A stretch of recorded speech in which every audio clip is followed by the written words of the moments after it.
നമസ്കാരം. നമ്മുടെ കടമയാട് KAPയുടെ വളരെ മനോഹരമായ മരങ്ങളെല്ലാം കാറ്റത്ത് ഒടിഞ്ഞു വീണു.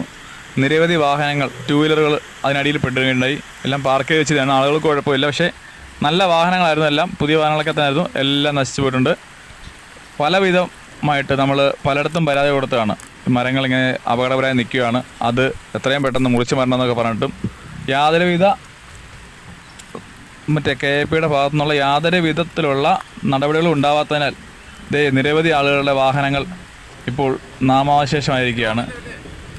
നമ്മുടെ സർക്കാർ ദയവായി ഫണ്ടില്ല വേണ്ട കാര്യം ഈ വെച്ചേക്കുന്ന മരങ്ങളൊക്കെ ഒന്ന് ശ്രദ്ധിക്കുക. കാരണം പരാതികൾ കിട്ടിയിട്ട് പോലും ഒന്നും ചെയ്യാൻ പറ്റാത്ത, മുറിച്ചു മാറ്റാത്ത സർക്കാരിൻ്റെ KAPയുടെ ഈ ഡിപ്പാർട്ട്മെൻറ്റിൻ്റെ ഒരു അനാസ്ഥ ജനങ്ങൾക്ക് വളരെയധികം ബുദ്ധിമുട്ടുണ്ടാകും. അതുപോലെ കടമയാട് ജംഗ്ഷനിൽ ബദാവ് നിൽപ്പുണ്ട് കേട്ടോ. ആ ബദാവ് വളരെ കാലമായിട്ട് പറയുന്നതാണ് ഒടിഞ്ഞു വീഴും, കാറ്റാണ് ഒടിഞ്ഞു വീഴും എന്നൊക്കെ പറയുന്നുണ്ട്. പക്ഷേ ദൈവഭാഗ്യത്തിന് ഒടിഞ്ഞു വീണിട്ടില്ല. മുമ്പൊന്നും ഒടിഞ്ഞു വീണ് വണ്ടികളുടെ മണ്ടയ്ക്കൊക്കെ വീണതാണ്. ഇത്തവണ അതുപോലെ നിൽക്കുകയാണ്. വീഴാത്തത് ആരുടെയൊക്കെയോ ഭാഗ്യം. ദയവായി ഒന്ന് ശ്രദ്ധിക്കുക. ഓക്കെ.